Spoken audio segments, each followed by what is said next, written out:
పేర్ని నానికి మాట్లాడే అవకాశం లేదు. పెద్ద రేషన్ మాఫియా.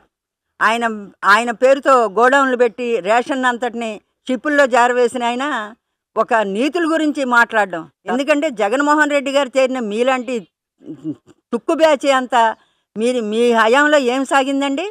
అసలకి దీని తప్పు మొత్తం ప్రభుత్వంలో ఉందండి.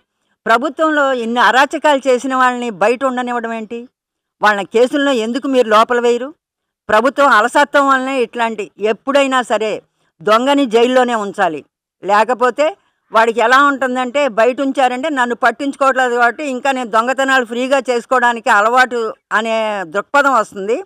కాబట్టి తప్పు చేసిన వాడిని ఎప్పుడైనా గానీ బయట ఉంచితే ఆ తప్పుల్ని ఎదుటివాడి మీద రుద్ది వాడు ఆనందపడటానికి ప్రయత్నిస్తారు.